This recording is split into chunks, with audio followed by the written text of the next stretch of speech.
My husband and I live in a small, unincorporated town on the outskirts of a bigger city.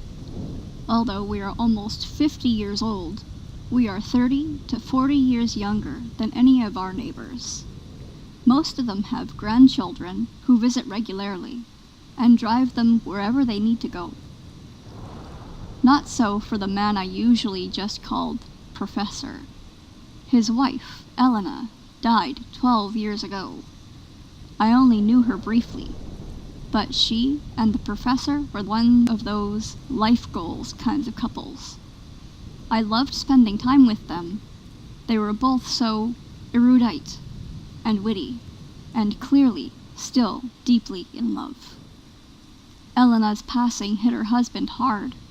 For the last year, he had been battling cancer. With no bus service in the rural area, and cabs from town an expensive, long wait, I ended up driving him to the doctors. The professor had been in the U.S. since his 20s, but he had still retained a charming foreign accent. My name he pronounced as Anne. Usually, when he phoned me, he would say, "Good afternoon, Anne." Sometimes, he would call in the wee hours, in pain, only able to gasp, "Anne." I would drop the phone and run to his house to help him with his meds or take him to the city's emergency room.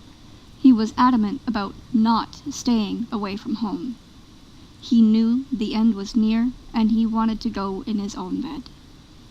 On October 1st, it was almost 4 a.m. My cell phone rang, showing the professor's number. When I answered, a strange voice asked, "Anne?" "Yes," I answered. "Professor?" "No," the voice giggled. "This is Maria. I'm taking him tonight." Then I woke up. I was sitting up in bed with the phone in my hand. My husband and our dog were sleeping soundly, so the phone hadn't really rung, or had it. I started to call the professor, but if he was managing to get some sleep, I didn't want to disturb him. So I got up, dressed quietly, and the dog and I slipped out to the backyard. I could see the professor's house from there.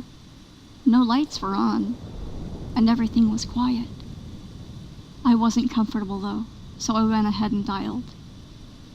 25 rings, no answer. Damn, I knew it. I went back in and I woke my husband. We walked to the house and knocked. Nothing. We had to phone the sheriffs, and they broke in. The professor had died, seemingly peacefully in bed.